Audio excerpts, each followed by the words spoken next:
Panie, my uprzejmie zapytujemy, kiedy pan minister opracuje normy zanieczyszczeń dla środowiska odnośnie zanieczyszczeń gazami?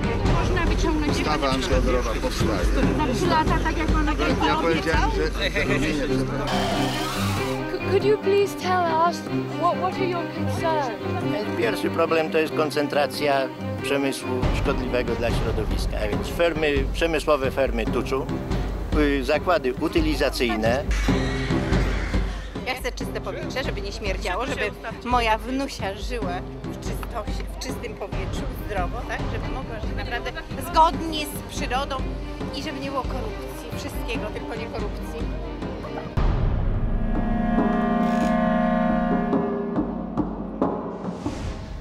I'm Tracy Worcester, and I've lived in the countryside most of my life. But whether it's in Britain or abroad, I've seen small family farms going bankrupt because of the arrival of giant factory farms. For years, I've campaigned against the destruction of rural livelihoods and to improve animal welfare. So these pigs have been foraging, getting rid of the bracken in a National Trust wood. This film is the story of my 4-year exploration into the global pig business, a journey which goes from the UK to the USA, South America, Poland, Holland and Hungary, to find out where and how pork is produced, who wins and who loses. But you'll be lucky to find any of this information on the label. Thick pork sausages. But you can look everywhere on the packet. There is no indication where it comes from. Though you can buy high welfare pork in some UK supermarkets, if you want to pay less for your high welfare pork while paying your farmer a fair price and keeping your money in the local economy, it's best to go to your local farmer's market. They know the quality of the product because we have a direct relationship with our customers. If they don't like what we sell them, they'll come back next week and tell us. Oh, it's wonderful. It's marvelous. You should care.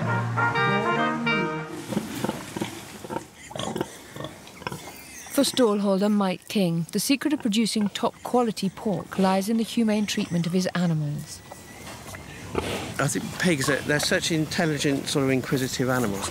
They need to be active all day long, searching for roots and grubs and things like that. Whereas pigs in concrete boxes, they've got nothing to do all day long. They're totally bored.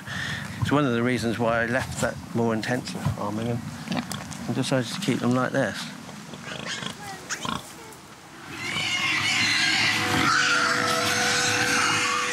The intensive farming Mike referred to was pioneered in America, and it's the way most supermarket pork is produced.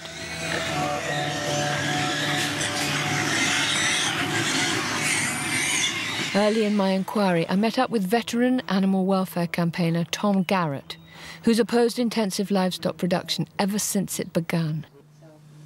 What we have, I think, is the application of industrial systems that were designed to build cars and build machines to living creatures. It's infinitely cruel in my mind, and no civilized society, whatever civilized society means, ought to countenance it. Sows, for example, are subjected to confinement in a very narrow cage, so narrow they can't even turn around during gestation.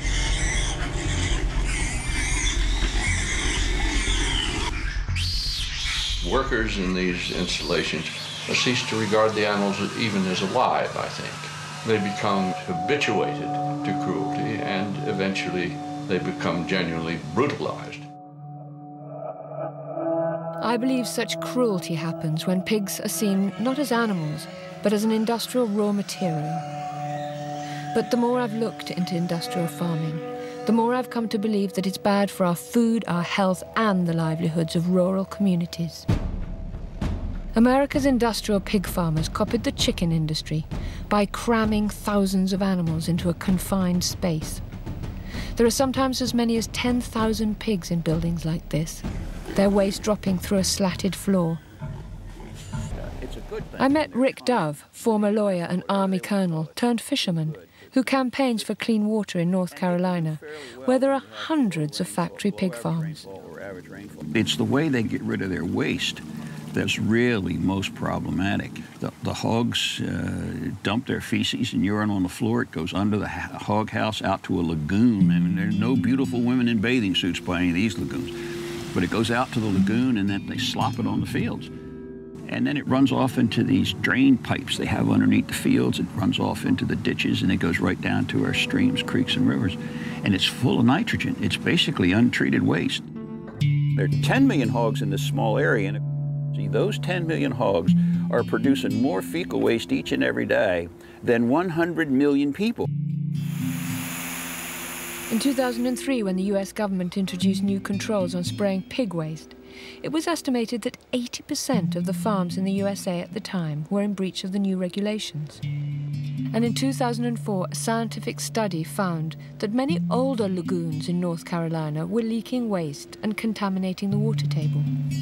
It came out and tested my water, and in a couple of days, I got a letter telling me not to drink my water, don't bath in my water, don't cook with it.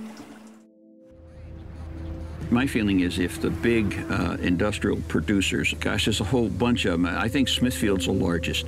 But if all of these big guys who have industrialized this practice were made to pay the full cost of environmental protection and disposing of their waste, any family farmer in America, any family farmer in this world, I think, could outcompete them at the marketplace. One man who studied the scientific literature is Dr. David Wallinger. The risks that have been most studied are definitely the risk to people working inside the facility. And there is an extensive amount of science that really goes into some detail about how a pretty large percentage of the people working in these facilities, whether it's hogs or chickens, will come down with chronic sinus infections, asthma, bronchitis, and other respiratory diseases that are related to this mixture that they're breathing in. Y trabaja uno 12 días y descansa 2. Pues lo que me ha afectado son los ojos y luego pues a veces quiere dar vómito. Eso es todo lo que a mí me ha... The first thing to realize when you're talking about the gases that come out of a big confined swine operation is that it's really a toxic brew, that there's so many volatile gases mixed in with dust, bacteria, and antibiotics, and they're all mixed together in a very, very complex mixture of some 300 or even 400 different substances. So that's what one is exposing a neighbor or a family or a child to. There's flies on the side of the house, all around the doors, all around the windows, great big greasy-looking flies. I have been to the allergy clinic for my allergies from this, trying to breathe. And it makes my eyes run, it makes my eyes puffy, it makes my nose run, it makes my throat sore. When it's spraying, it just cuts your breath off. And you get like phlegm in your throat, your eyes start running, you know, and you just get a headache, you know, and you just really almost, I guess, just get angry because you can't breathe.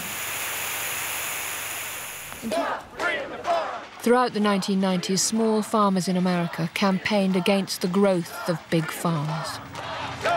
Food has become a major profit-generating commodity and has spread onto a global playing field where food producers, workers, and consumers are reduced to pawns, manipulated by giant corporations. During the 1990s, large-scale meat processors bought up livestock farms. This vertical integration allowed the corporations to control the whole process from farming and slaughtering to packaging. The factory farms were now the main buyers of pigs. And as the price paid for pigs fell, many small farmers went bust. One survivor was Paul Sobocinski. They wanted to control the market, and they wanted to control about how livestock production was going to be raised, and they wanted to take more of the profits from production agriculture, take the profits the farmers made as independent producers and put them in their pocket. My tipping point, I think, was when I saw hogs go down to $8 a hundredweight in this country, worse than the Depression in the 1930s. And I saw that pain, I saw that happen to farmers, that I knew that we had to fight back, that we had to stand up, or they were just going to roll over and take democracy, our freedom. Why is it when people are in bondage to their government, it is called tyranny? But when the oppressor is a multinational corporation, it is called efficiency. One such company was Smithfield Foods of America, the world's largest pig producer and processor, with annual sales of almost $12 billion. It processes 27 million pigs a year, employs over 52,000 people, and from its US base has expanded to 15 countries. In 2006, I was refused permission to interview their chief executive, Joe Luter. However, to my delight, in 2008, they granted me an interview. Okay, so I'm just off to Smithfield to interview Dennis Tracy, who's their environmental waller, an attorney. Terrifying. They must absolutely loathe me, but I'm sure they'll be extremely polite, and they will reject every single thing that I say. Tracy was there. Hi, Dennis Tracy. How are you? Okay. Welcome to Smithfield.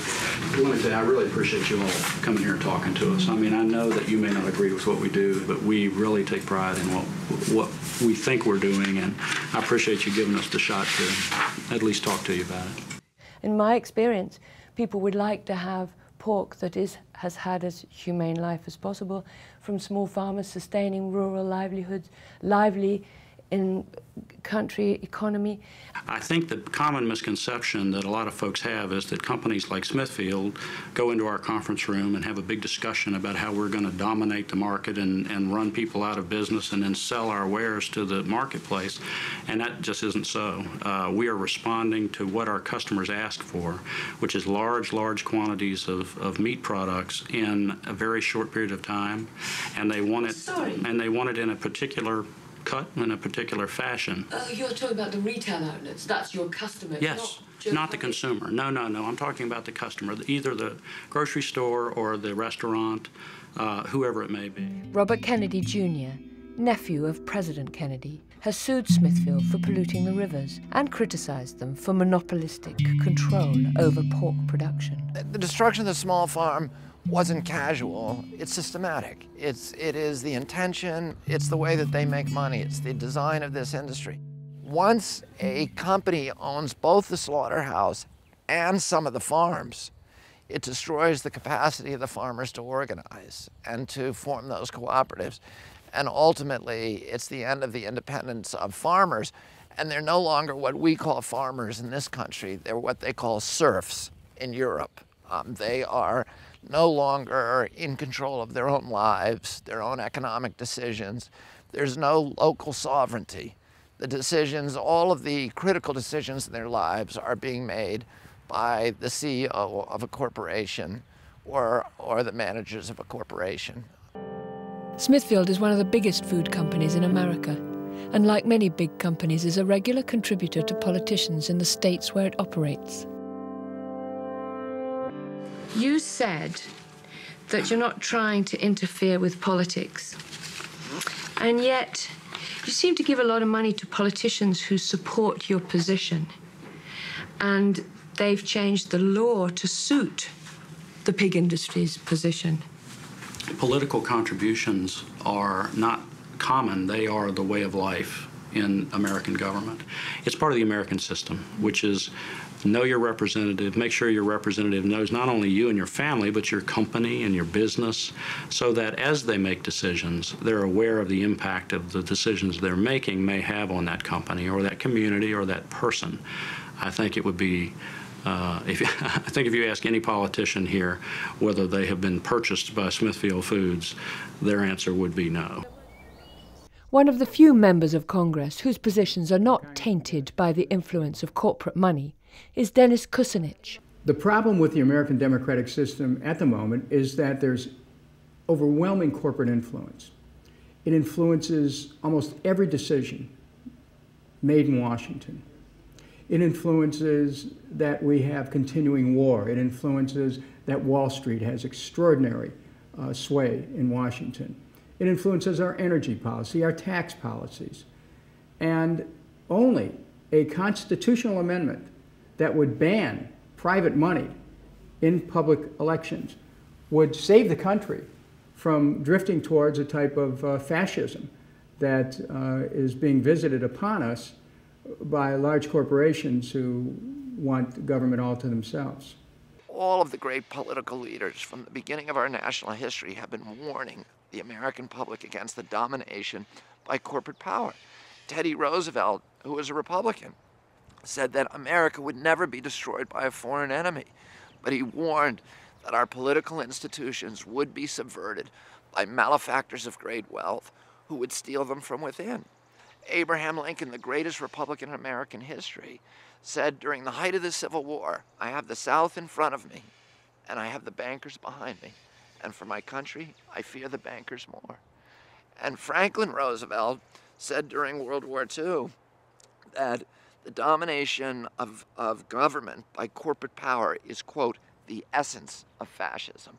And Benito Mussolini, who of course had an insider's view of that process, said essentially the same thing. He said he complained that fascism should not be called fascism, it should be called corporatism, because it was the merger of state and corporate power. Opposition from farmers and environmentalists to the growth of factory farming had considerable successes. In 2001, North Carolina banned processors from buying livestock farms, and also banned new-build factory farms from installing the lagoon and spray system. Around this time, many agribusinesses started to look abroad.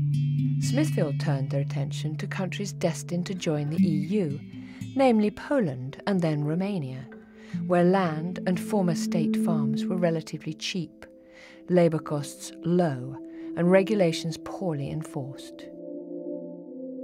In Poland, Smithfield bought the former state-owned slaughterhouse, Animex, followed by 21 state farms. Its managing director explained why. We are in the farming business because we want to make money on it, yeah? And we believe that this has a great future. First of all, we are by far the biggest farmers in Poland. Secondly, we believe that Poland is a great opportunity for let's say, a foothold to get into the European market. In Poland, the arrival of big foreign factory farms coincided with a change in the law, which reclassified the definition of pig feces from sewage to fertilizer.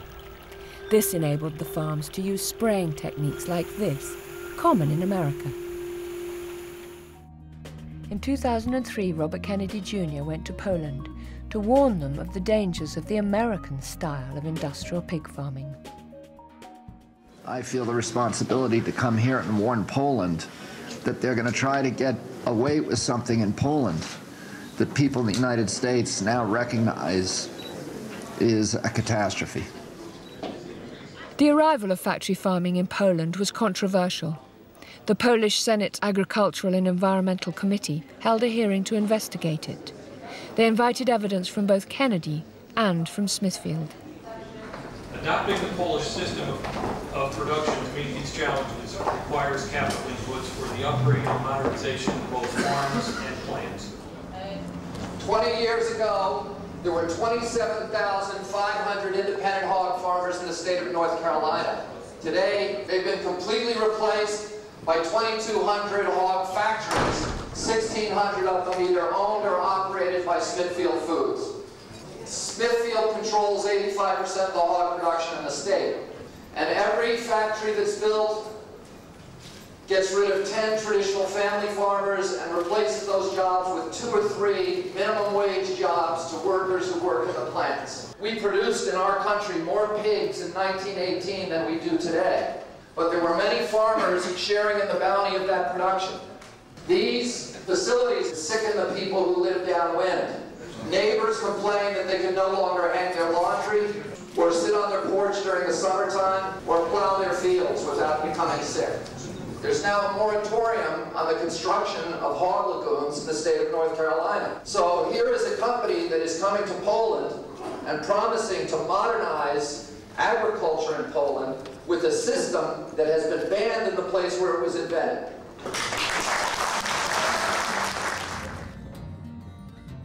In the same year that Kennedy visited Poland, a government report was published which showed that all 14 Smithfield farms inspected had violated environmental, construction, health and veterinary regulations by failing to dispose of the waste, failing to look after their employees' health and safety, and the improper storage of dead animals. As in all companies in the world, we are making mistakes, but we are not, we are correcting the mistakes as soon as we make them. In 2004, I decided to go to Poland to see the impact of the new foreign factory farms and the lagoon and spray system on the Polish environment, rural life, and the quality of its food, which was destined for consumers all over Europe. I started in northwest Pomerania, where there are a large number of farms that used to be owned by the Polish state. In Boszkowo, I heard locals' complaints of what happened to children who'd swum in the nearby lake. No takie normalnie po prostu takie jako odwrócenie czy coś takiego. Czerwone się robi, bo nic drapie cię i to po prostu... Red skin, they got red skin. Nie ma tak jak było powiedzmy nawet 2 lata temu, gdzie się łowiło ryby i było zielsko, tak w tej chwili nie ma. Ryby nie tak. Ona dosłownie dzień leży. Za 2 godziny ona już jest nie do brania. Ona się po prostu rozchodzi. Śmierci, tamtego ziarna ryb nie jeść. Czyli te ceny nagle spadły na żywiec, nie? Do tego stopnia, że nikt krowie nie chowa ani świnie, a pole stoi utłoczone. Takie teraz rząd. To jeszcze my, to jeszcze, ale teraz te nasze dzieci, to nie wiem co będzie. What will happen with our children? Roboty nie ma nigdzie. No job. Wszystko bez robocie i te dzieci chodzą, muszą kraść. No, wszystko chodzi, roboty nie ma nigdzie. Zapowiada się taka bieda, że będzie złodziej na złodziejuje. Okay. By now I wanted to see inside one of the factory farms. 1 person and no camera. Okay, why don't you want the camera there?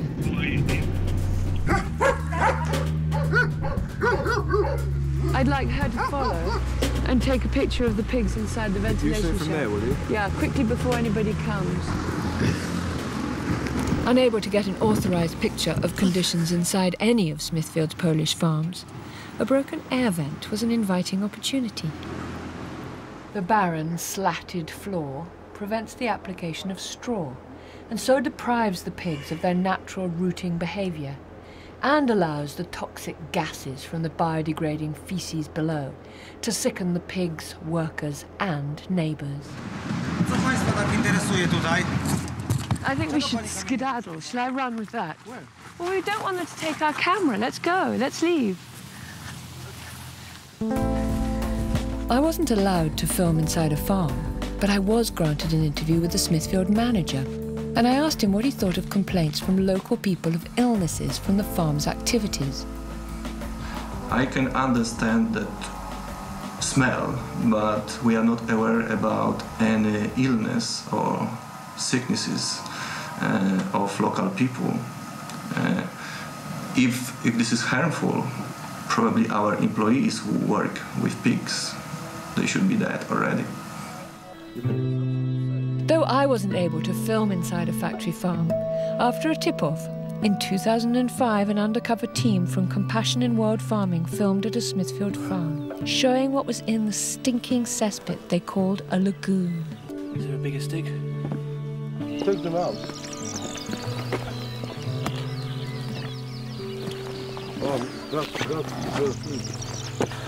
Smithfield responded to these pictures by saying it was physically impossible for dead pigs to get into the lagoon, and they would never tolerate disposing of them in this way.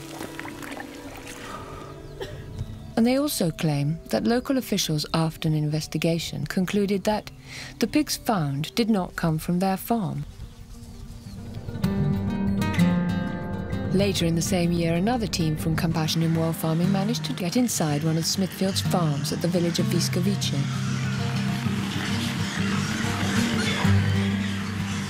Pigs in factory farms are usually raised on bare slats, but even on straw they don't look healthy. some really lame ones in there as well.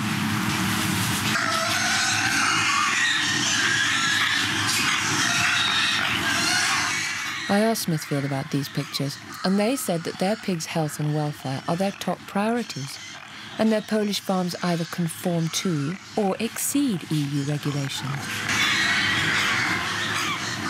Although I've asked them twice, with regard to these particular pictures, they say that the allegations and the events described are absolutely false. Richard Young is a livestock farmer and leading expert on the effects of the overuse of antibiotics in industrial farming. One of the big weaknesses of the system is a heavy dependence on antibiotics and the fact that that causes infections which can spread from animals to humans, such as Salmonella, E-coli, Campylobacter, and even MRSA. And in the Netherlands, for example, where the most research has been undertaken, 40% of their pigs are carrying a strain of MRSA that can pass to humans. It's been spread rapidly on the pig farms because the antibiotics that are being put in the pig feed are actually selecting for it. That means they kill off the other bacteria which might provide some natural competition, but they don't kill off the MRSA because the MRSA is resistant. Meat which may appear very cheap is in fact very, very expensive, and in some cases that could be at the cost of our own lives. We haven't had a new type of antibiotic, a new class of antibiotics for more than a decade now, and it's very difficult to see that we're going to find new antibiotics that would have the same effect as ones that we've had in the past, such as penicillin, which has saved millions of lives down the years. There just isn't that level of research into finding new agents. So I think we have to be more careful with the ones that we have now and how we're forcing the evolution of these strains, such as these MRSA strains, to become increasingly resistant to the antibiotics that we have, because there won't be anything left in the cupboard in a few decades down the line, which may really point to a less intensified system of farming where body mass increases are not the prime driver. It's not all economics, and we are having a long view in terms of human health. The next year, 2006, I was back in Wisłowice after I heard about a campaign by local people against the pig farm, which is right next to the village primary school. In North Carolina, you couldn't put 250 pigs within 750 meters of a school, but here there are 12,000 pigs. Szkoła jest oddalona od fermy około 150 do 200 metrów i najbliższym jest obiektem właśnie od tej fermy. I te dzieci często właśnie miały jakieś katary, jakieś łzawienie ucz, jakieś choroby alergiczne nawet. Jak zaczęły się żniwa, to nie mogliśmy otwierać okien i wychodzić na przerwy. Wszyscy się źle czuli, jak wracali do domu. There was a scientific study of the impact of the odours from the Wisłowice farm done 3 years earlier by Dr. Zbigniew Hallet, an epidemiologist who had been Deputy Minister for Health and Chief Sanitary Inspector in 3 separate governments. We found that those who live in closer distance from this meat factory suffer more from headaches, from sneezing, from stuffed nose, from running eyes, burning eyes, from neurological, respiratory and intestinal diseases, just because of being so much exposed to the noxious gases. Well, there's a lot of problems with polluted water systems. People who live very, very near the factory farms that you now own, that are suffering from respiratory problems, asthma, dizziness, vomiting. I don't know about that. I'm here in the U.S. I have been to Poland on numerous occasions. I have met with various officials. I am unaware of anybody with that specific malady. I'm sure you can find someone who believes that they are harmed by most anything, and I don't disparage them. Everybody's entitled to their opinion, but anecdotal information like that, and it doesn't do me much good. I need to know, are we somehow or another out of compliance with a permit, or are we somehow or another doing damage, I would suggest that our systems are in place in Poland to do just what they do here in the U.S., which is to prevent any sort of water pollution issue, and that's how they're designed. 10 years of Smithfield activities in Poland has shown the Agriculture Minister for the Law and Justice Party the true cost of intensive pig farming. Wiele ferm funkcjonuje skażając środowisko, produkując żywność kiepskiej jakości, nie respektując przepisów weterynaryjnych, sanitarnych, dobrostanu zwierząt i tylko dzięki temu są względnie konkurencyjne. Polskie prawo musi być poprawione w tym względzie i precyzyjnie, zdecydowanie respektowane. So it seems that economic development is not being determined by the needs of people, but by the need for companies to grow and compete in the global market. And believe it or not, you and I are helping to fund this. The European Bank for Reconstruction and Development, which is funded by governments, lent Smithfield $25 million to facilitate another $75 million from private banks. Smithfield benefited from a $100 million loan that was organized by the European Bank for Reconstruction and Development. This is taxpayers' money that's being applied to the expansion of Smithfield. We have a mandate, and this mandate is to promote transition in the former communist countries.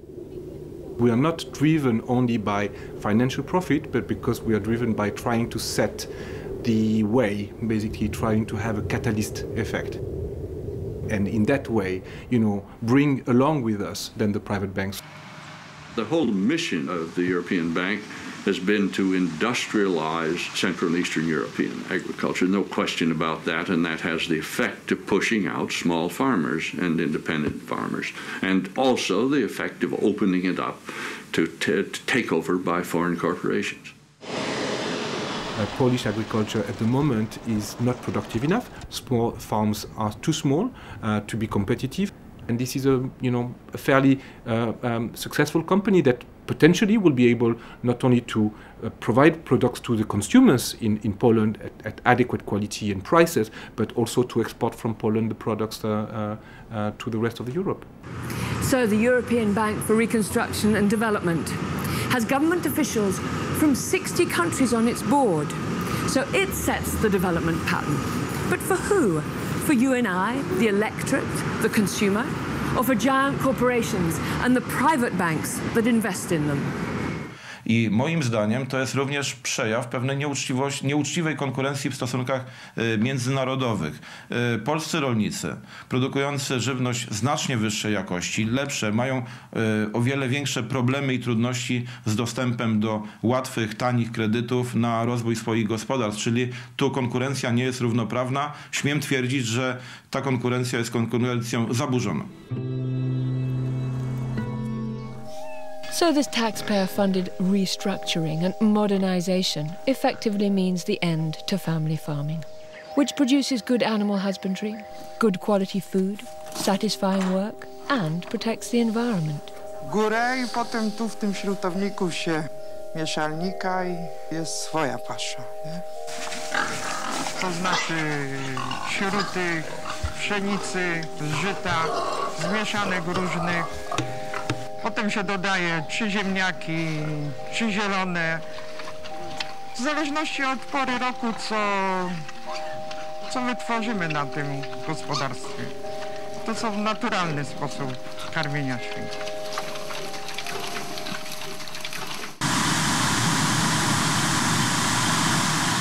Unlike Alicia's homegrown food, industrial farming demands an industrial-scale production of animal feed.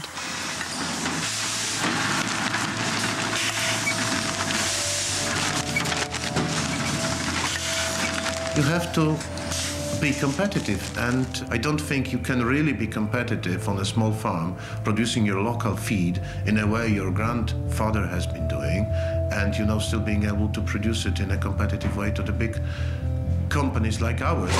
Cargill is one of the world's biggest suppliers of pig feed, one of the main ingredients of which is soya, and much of this comes from South America. including the Amazon rainforest. Here, as in Poland, small farmers pay the price of industrialization, provoking widespread protest.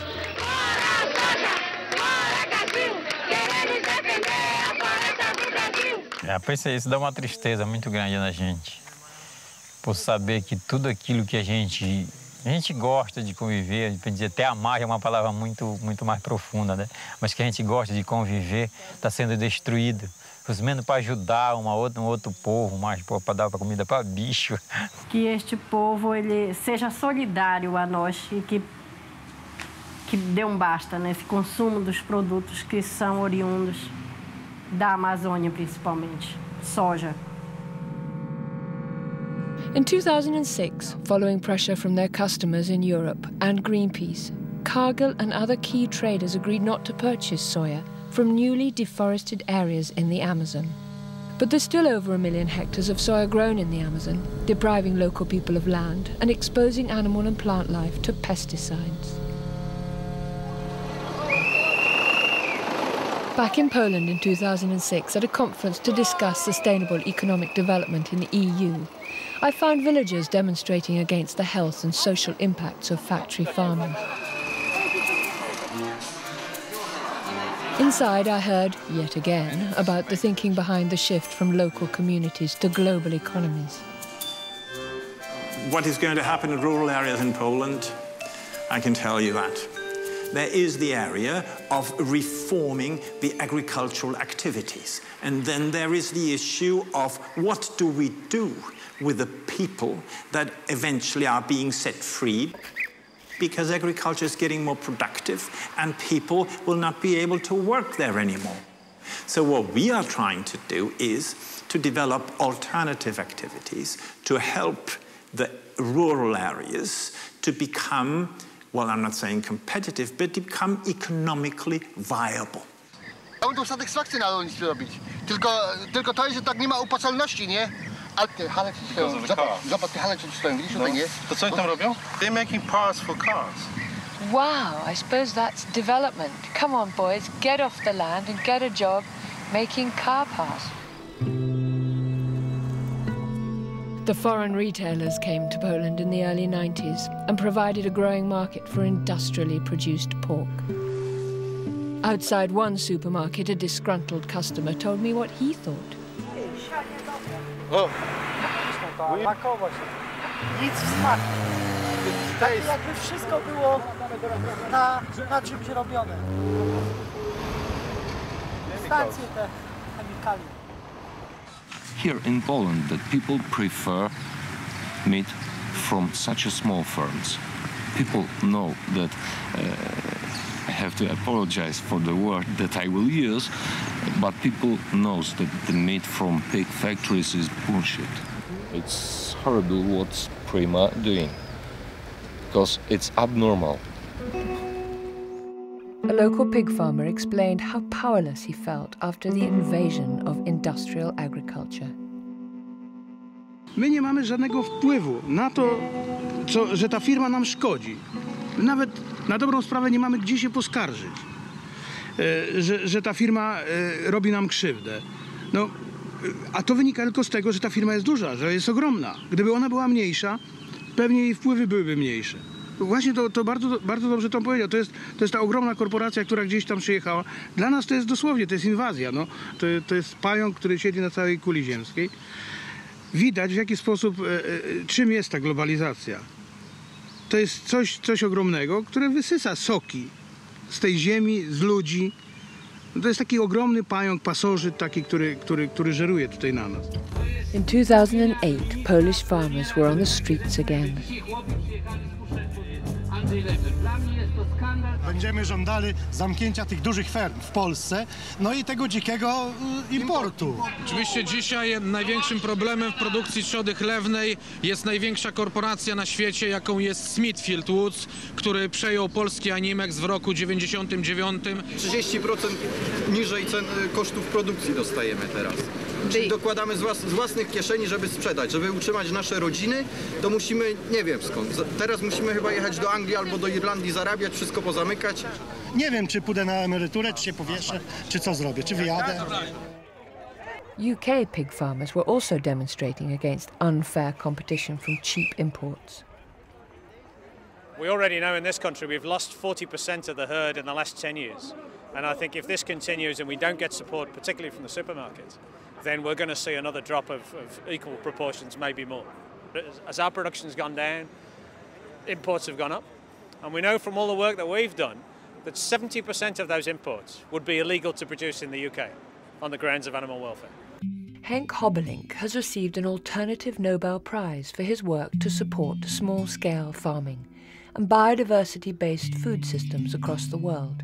The destruction, the unmantling of integrated farming systems, where everything is produced on the farm and the inputs needed on the farm are produced on the farm as well, has happened in a conscious and planned way in Europe. Mostly directed through the Common Agriculture Policy created in Brussels. And the mechanisms that were used were subsidies oriented towards the biggest farms and the corporations who benefit from this new system.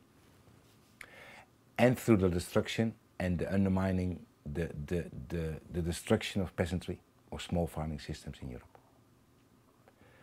The justification, which we often have heard over the past 3 decades, about this system: it's more productive, it produces more food for the growing population in the world, and it's healthy, it's clean. In reality, what has happened is it has turned Europe, led by the corporations, by the agribusiness, into a huge export machinery of dairy, of pigs, of chickens, poultry, etc., etc. This doesn't feed the world. This is actually destroying the productive capacity in many poor countries, in many parts of the world, where farmers still produce the way my father did, integrated farming. As the damage caused by factory farms becomes ever more evident, so people across the EU are taking to the streets.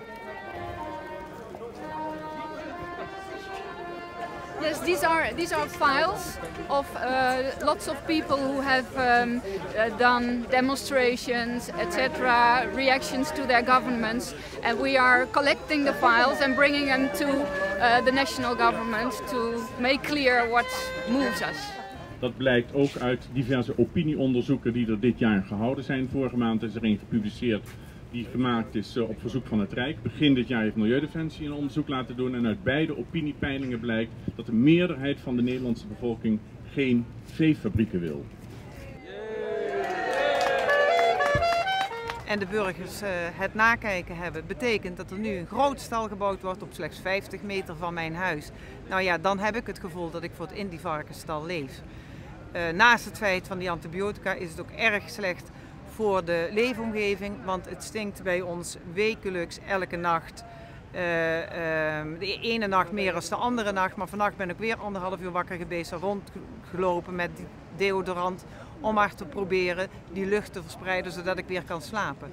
Zelfs dat is toch niet goed voor de mensen en men moet dat niet willen. Daar blijft van het landschap buiten de steden helemaal niks over op deze manier.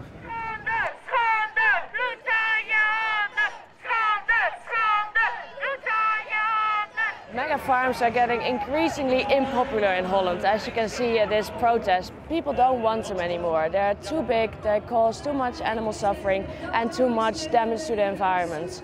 And we don't need cheap meat, we need quality meat. Well, in the Netherlands there's so many mega farms and there's more coming. But there's also a limit that's how big a farmer can grow here. And some farmers have reached that limit and they are now moving abroad to Eastern European countries to build mega farms over there. Because there they're less restricted, there are less environmental rules, there are less rules about animal welfare, about antibiotics. So there they can grow what they can't do here. Ik vrees dat het Nederlandse landbouwsysteem dat het op dit moment geëxporteerd wordt naar andere Europese landen, Polen, Roemenië, Hongarije, de nieuwe lidstaten van de Europese Unie. En dat is heel slecht, want eigenlijk de fouten die we hier gemaakt hebben, die worden nu geëxporteerd naar die landen. Terwijl we eigenlijk zouden moeten leren van de landbouw is daar duurzamer dan hier in Nederland. We zouden eigenlijk zeg maar, op hun manier moeten werken en ervoor moeten zorgen dat varkens, koeien, dat die grond hebben, niet alleen de stal, maar ook grond hebben om uit te lopen. In 1992, the World Bank lent $264 million of taxpayer-guaranteed funds to, and I quote, increase the Hungarian meat sector's ability to export. This had the catalyst effect of attracting private investors from abroad, which further industrialized Hungarian livestock farming. At an organic farming conference, the State Secretary at the Ministry of Rural Development spoke about the corporate theft of the livelihoods of millions of small-scale Hungarian farmers. Hogy tudniillik, egyfajta modern kétpártiság van a világban, ahol az egyik oldalon állnak a globális tőkeérdekek, nem több mint 2000 családám, aki az erőforrásokat és a javakat a kezében tartja a világon, és a helyi rezidenseik, akik előkészítik a terepet. Ezt brutálisan éljük meg Magyarországon a rendszerváltás kapcsán, egészen brutálisan éljük meg. És a másik oldalon állnak a helyi közösségek, meg a természet a saját érdekeivel és értékeivel.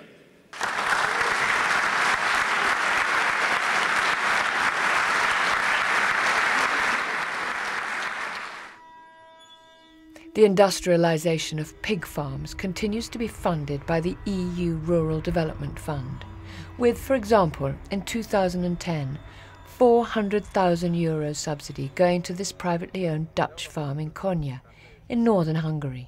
Please, could you tell me why this factory farm here is disturbing your lives?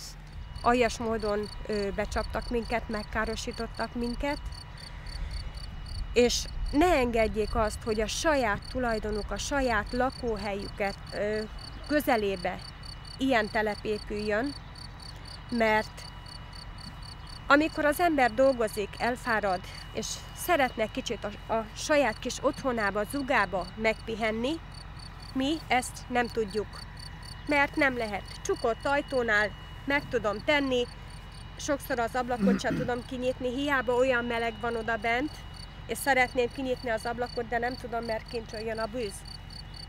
Szóval ne higgyenek senkinek, és ne engedjenek. És az a rengeteg légy, ami egyfolytában az ember így ül ki. Szóval ez nem pihenés, ez nem kiülés a saját tulajdonomba azért, hogy ő ide jöjjön és meggazdagodjon.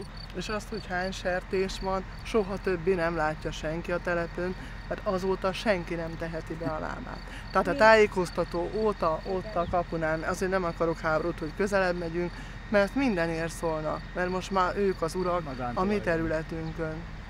Tehát ők diktálják a szabályokat, mi mindennel csak sértjük. És akárhova fordulunk, azt is aláírtuk, az igaz, hogy beleegyezünk. Magyarországon változnak a törvények az szerint, hogy jön a lé a külfölditől. Ennyi. Úgyhogy nekik van igazuk, mindig.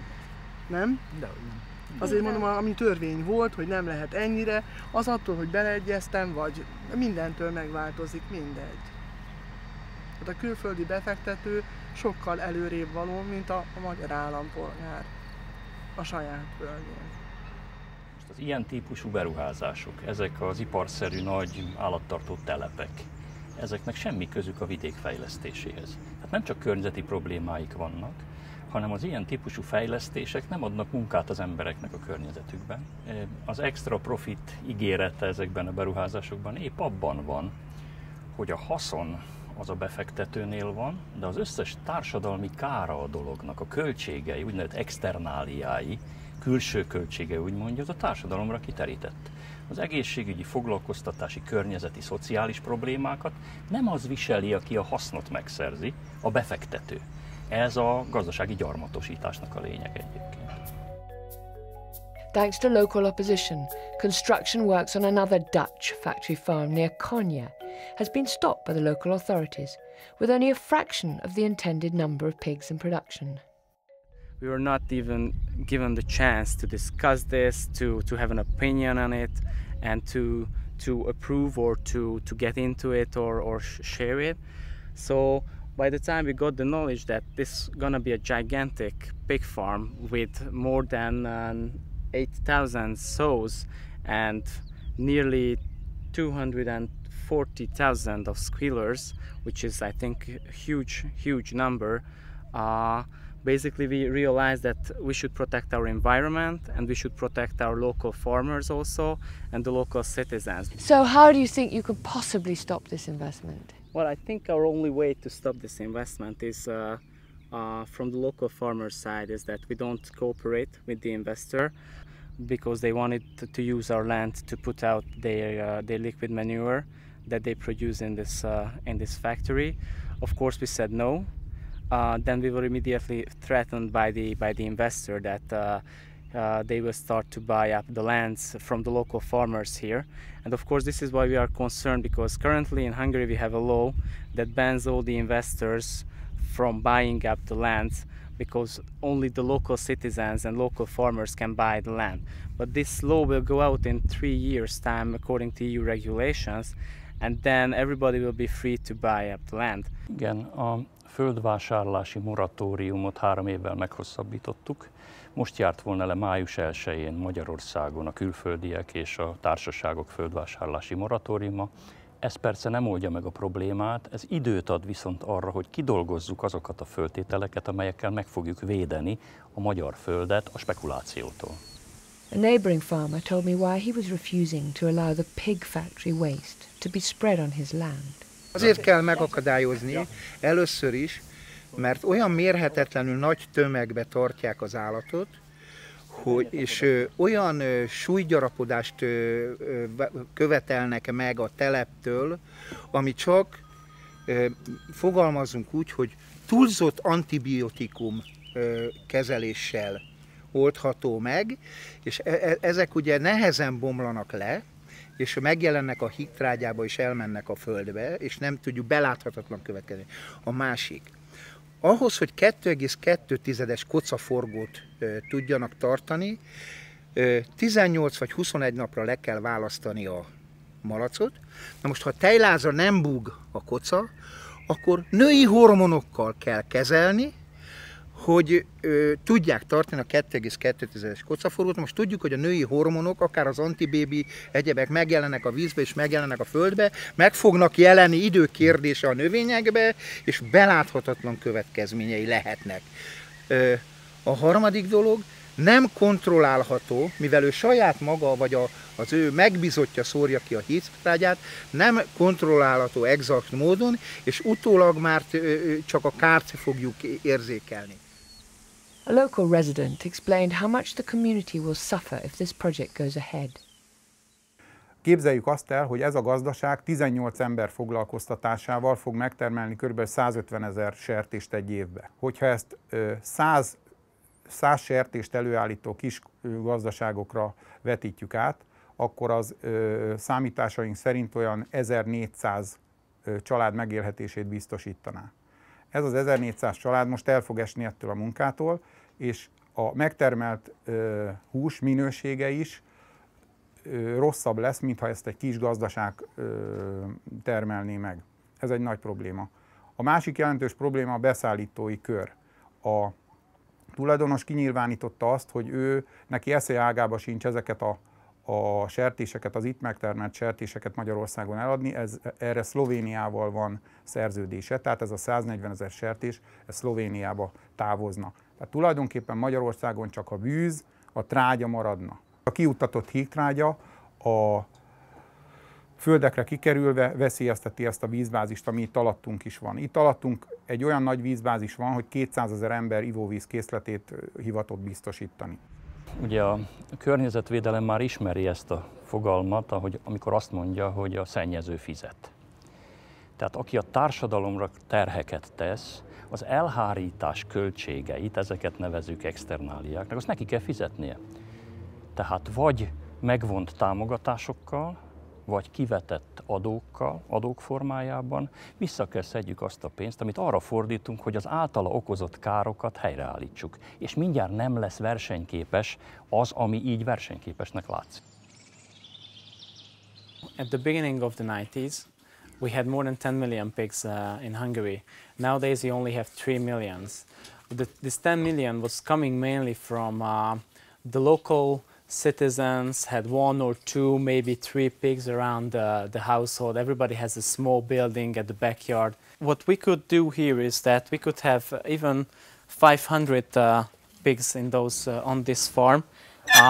The situation is that compared to the foreign investor who will have 8,000 sows and 240,000 of squealers, it's small.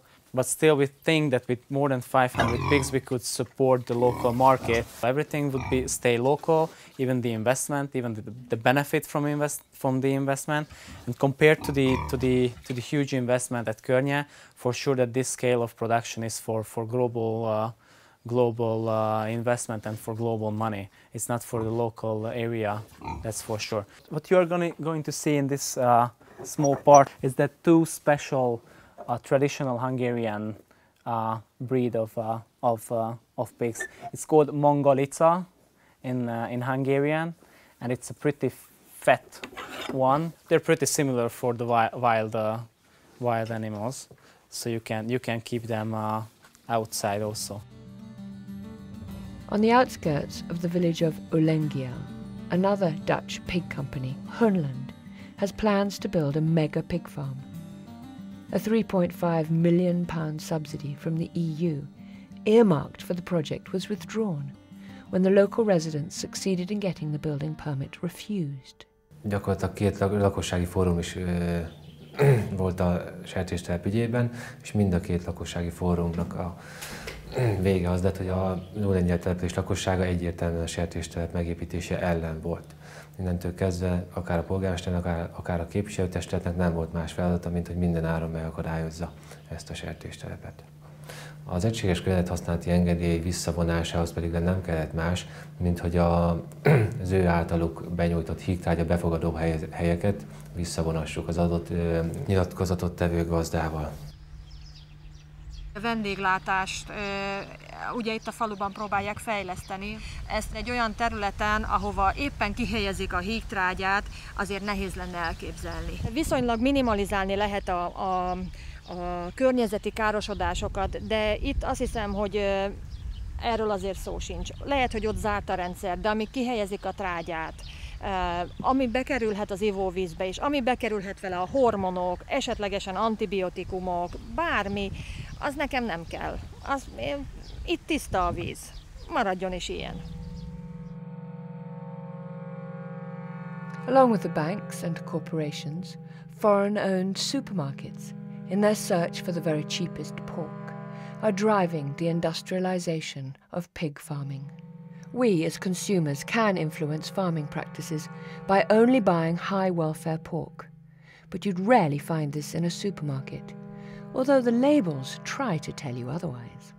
Now the picture of pigs grazing outside looks like that this product has come from outdoor reared pigs, but there's nowhere on the label that says it has come from an organic or free-range farm.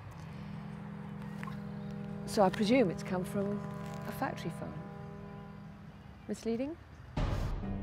I would prefer that our food policies are decided locally, but unfortunately they're not even decided nationally. They're decided in the European Parliament here by our MEPs. But it is possible to change our food system by informed consumer choices and by supporting the politicians who are looking for more local production for local consumption. One such MEP is Jose Bove, once a farmer himself and former spokesman for Via Campesina, which represents 150 small-scale farmers' organizations from 70 countries. He's now battling for farmers' rights in the European Parliament. Qu'on stoppe la concentration et qu'on intègre à la fois le bien-être animal, la question de la santé, la question environnementale à l'intérieur de ce système de production. Si cela est intégré dans le système de production, ce type d'ateliers gigantesques industriels ne pourront pas continuer. Donc il faudra interdire de manière claire l'élevage industriel concentrationnaire à l'intérieur de l'Europe. Annyit mondanék még, hogy ezt be kell fejezni a világnak, és az élelmiszereinket helyben kell megtermelni. Mindenütt, és elégséges élelmiszert lehet így ezzel a rendszerrel is előállítani. Évszázadokon keresztül ez mindig így működött, ide kell visszatérjen a gondolkodás.